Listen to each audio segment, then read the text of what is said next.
Farid Guéliouech, bonjour. Bonjour Olivier. Donc tu es aujourd'hui un des activistes français majeurs de la scène du cannabis. Est-ce que tu peux nous raconter un petit peu ton parcours en tant que fumeur et que militant? Là, ça m'oblige à faire un long résumé de ma vie, mais grosso modo, tout est arrivé aux alentours de 18 ans. Et vraiment, la première fois que j'ai été interpellé par la police, c'est que j'ai fait ma première garde à vue. J'ai réalisé à quel point c'était une loi, la loi de lutte contre les stupéfiants, la drogue, qui pouvait avoir des conséquences très graves, et entre autres le traitement entre la jeunesse et la police. Et à l'époque, moi, voilà, j'ai pris en pleine face le fait de voir à quel point cette loi peut être discriminante, à quel point cette loi peut être dure. Et je me suis intéressé au départ à la Birmanie et à d'autres drogues que simplement le cannabis, d'autres phénomènes que simplement le trafic ou la consommation en mendicité. Je me suis intéressé à ce qui s'appelle le triangle d'or et la manière dont une dictature gère cette espèce de grande caisse noire et donc en arrivant par ce biais-là, c'est-à-dire l'aspect comment les populations des pays les plus pauvres réagissent et supportent, en fait, subissent les conséquences de la prohibition, ça m'a ouvert, on va dire, l'esprit et pas uniquement sur la question du cannabis en France.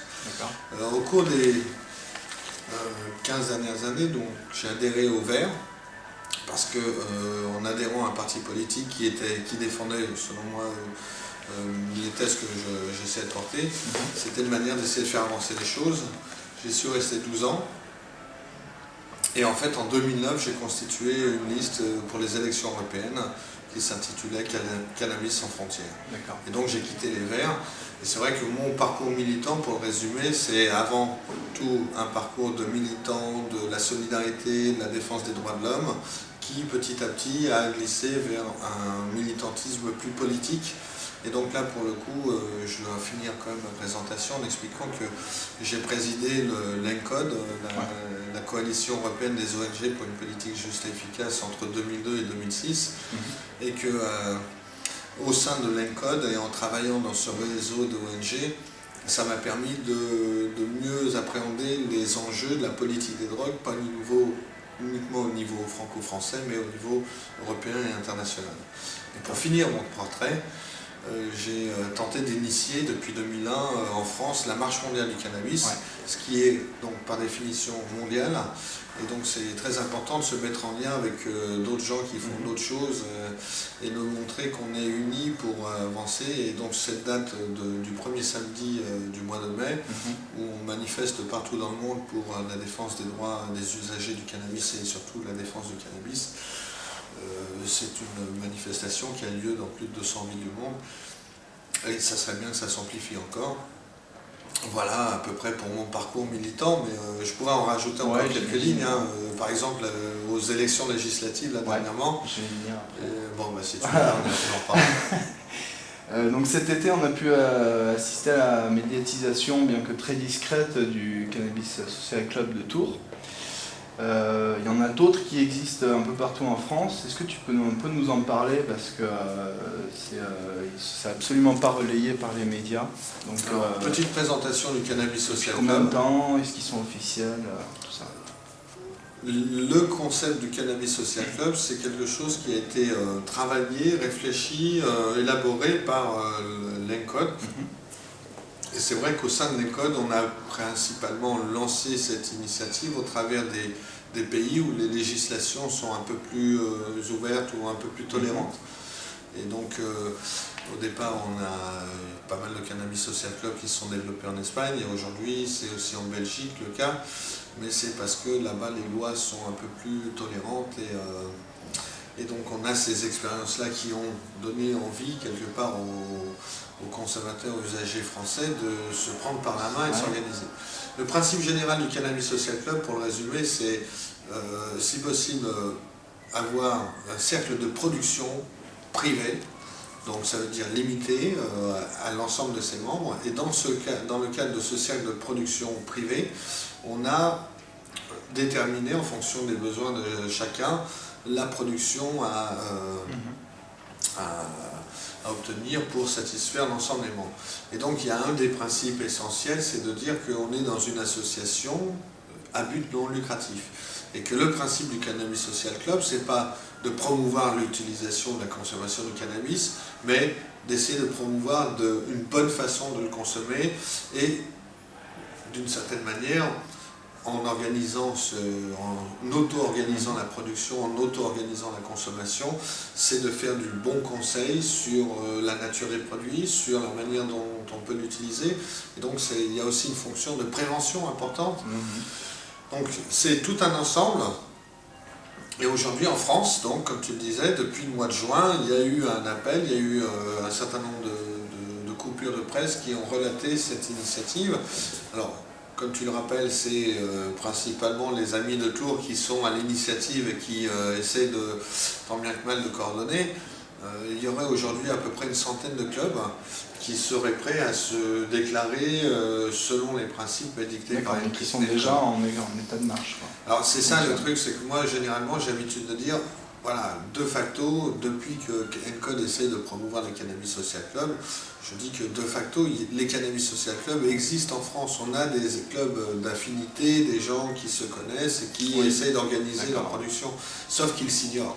Et que jusqu'à présent, ils préfèrent ne pas trop agiter l'opinion, parce qu'ils préfèrent, avec ce vieil adage, pour vivre heureux, vivons cachés. Donc ils font les choses, mais cependant, voilà. Aujourd'hui, avec l'initiative prise par le Cannabis Social Club de Tours et la volonté de construire ce réseau au travers du Cannabis Social Club français, on en est à peu près une centaine de groupes.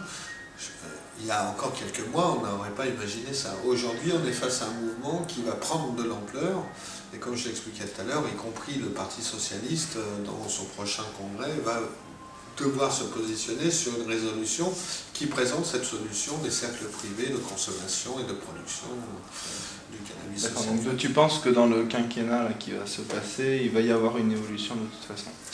Si c'est mon analyse personnelle, c'est que on ne peut pas faire autrement. Si on veut qu'on ne peut plus faire autrement. Oui, non, mais les choses. Là, ils n'ont pas l'air de se positionner vraiment. C'est vrai. Ils ne s'entendent pas entre eux. On peut imaginer que comme Obama, plutôt que d'avoir une position plus tolérante, et ben, finalement ils vont continuer à user de la matraque. Et c'est possible.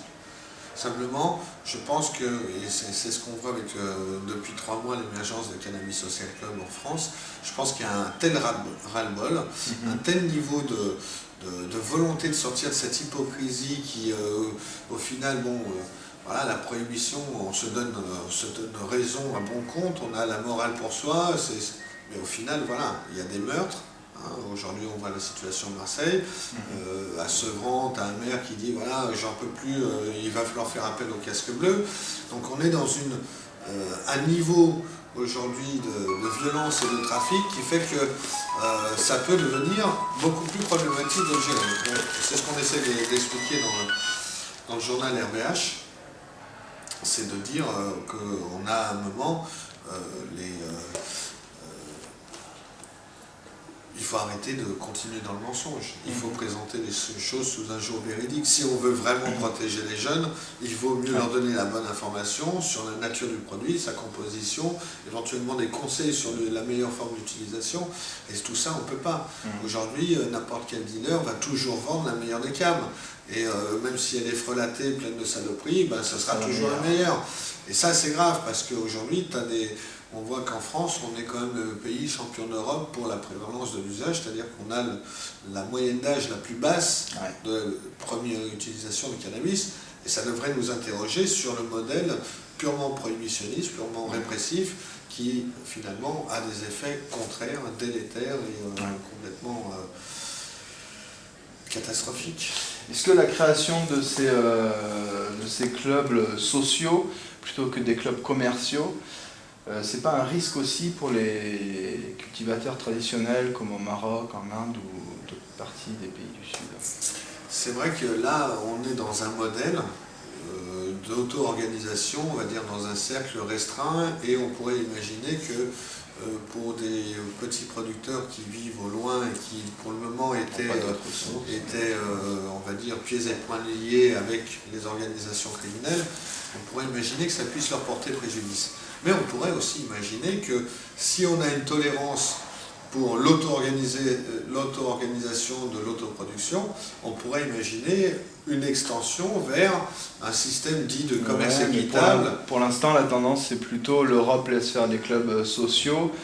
Et le Maroc doit se démerder à revendre de la ouais, et puis l'Europe met énormément d'argent pour aller détruire des champs au Maroc, en Inde ou ailleurs. Oui, mais c'est là où il faudrait que les consommateurs, les usagers, les citoyens européens réalisent à quel point ils sont des privilégiés.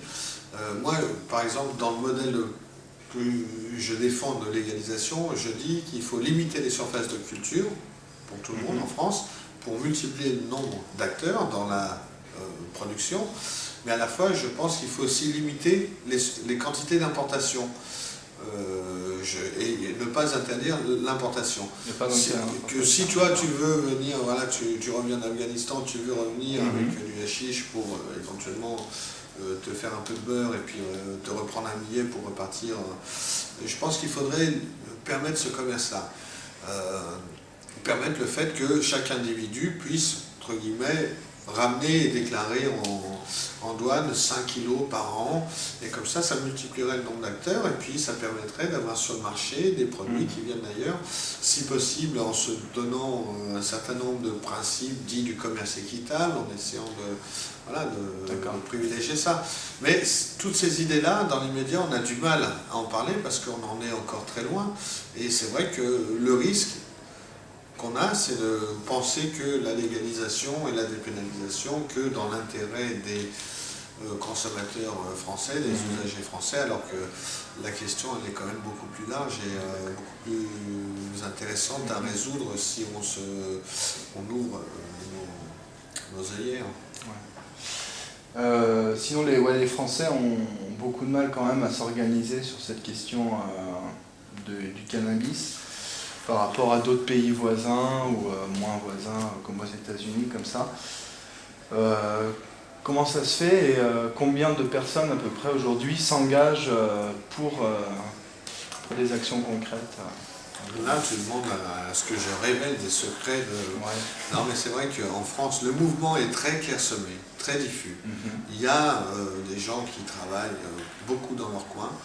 Et malheureusement, on a du mal à voir émerger plus de solidarité, plus de liens entre ces différentes personnes qui travaillent chacune de leur côté. Ça, c'est dommage parce que c'est vrai qu'il y a cette impression d'épuisement, de toujours réinventer les mêmes choses et de voir souvent finalement que les mêmes acteurs sortir du lot. Et moi, le premier, je devrais battre ma coupe. J'aimerais bien ne pas être autant, comme tu le dis, une figure emblématique du monde. Il y a les moyens humains qu'il nous faut, mais il nous faut aussi des moyens matériels, des moyens financiers pour pouvoir mettre les idées en mouvement. Et là, on est aussi très pauvre. Il ne faut pas se voiler la face. Le mouvement anti-prohibitionniste, nos ennemis, les prohibitionnistes, nous disent qu'on est financé par la mafia. C'est du pipeau, on est les seuls à dire, alors que les prohibitionnistes protègent les intérêts de la mafia, nous on est les seuls à dire qu'on voudrait éliminer le trafic. Ouais. Donc quelque part, il n'y a pas grand monde pour nous soutenir, et il y a une absence de moyens qui est assez difficile à vivre. Pour moi, en tant que militant, de voir qu'on fait avancer des choses avec des bouts de ficelle, quand je parle de ce journal, tu vois, on est seulement à 10 000 exemplaires, c'est un journal gratuit, donc c'est quelque chose gratuit. On peut le trouver où d'ailleurs? Distribué gratuitement, mais après ça, l'information, elle n'est pas gratuite, il y a des sponsors, et après, il y a aussi des gens qui se chargent de les redistribuer, puisque c'est un outil d'information. Où on peut le retrouver, c'est un peu au bonheur la chance dans l'immédiat. Il y a des relais locaux, des distributeurs locaux qui le prennent et qui ensuite vont le dispatcher dans des bars, des gros shops, des magasins où on fait du tatouage. Il y a un site où on peut voir la liste des Pas encore, mais on va la faire. On va la faire et bon, ça fait seulement 15 mois qu'on existe, et 8 numéros. Et après, on peut la trouver sur Internet, puisque le principe, c'est d'avoir un PDF dynamique où les gens puissent aller claquer. Est-ce que vous avez rencontré des difficultés à éditer ce journal ou pas? Non. La principale difficulté, c'est aujourd'hui de trouver des annonceurs pour pérenniser le journal. Mais si tu veux parler de problèmes avec les pouvoirs publics, je dirais qu'il y a un petit jeune qui m'a relaté un petit problème avec la police qui venait, entre guillemets, lui mettre la pression parce que c'était un petit jeune et si j'avais été là, ils auraient compris qu'il valait mieux pas qu'il continue. Et alors sur le coup, ils ne l'ont même pas saisi, ils m'ont juste mis la pression pour qu'il aille distribuer ailleurs. Mais à part ça, non, j'ai pas de personnes qui tiennent un gros shop et qui ont eu à se plaindre. Et au contraire, c'est quelque chose qui est très recherché désormais. Et là, le dernier témoignage que j'avais, c'est quelqu'un qui me dit, voilà, ça a permis de faire le lien avec ma grand-mère et de parler du chanvre et du cannabis, alors que jusqu'à présent, elle n'avait pas cette perception-là. Donc, je ne vais pas dire que c'est un outil de cohésion intergénérationnelle, mais sur cette question de la politique en matière de stupéfiants et du cannabis, il y a un vrai fossé entre les vieux qui votent et qui en effet sont plutôt enclins à dire non, non, il faut faire attention, et des jeunes qui ne veulent pas voter et qui vont dire le cannabis devrait être légal. Donc aujourd'hui, il faudrait arriver à arrondir les points de vue des uns et des autres et à faire en sorte de trouver un modus vivendi qui permette à tout le monde de vivre mieux. Bon, merci Farid. Mais de rien, juste comme ça, il y a aux États-Unis des vieux qui s'engagent à faire une tournée, de vrai tour. Et ça serait bien, non? C'est ça, ils tournent un peu partout.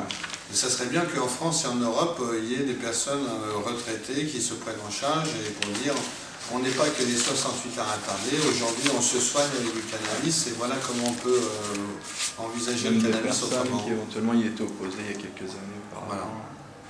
Mais voilà, c'est ça. Et ça fait beaucoup avancer les mentalités. Je te remercie à toi, hein. Et bon courage. Ciao.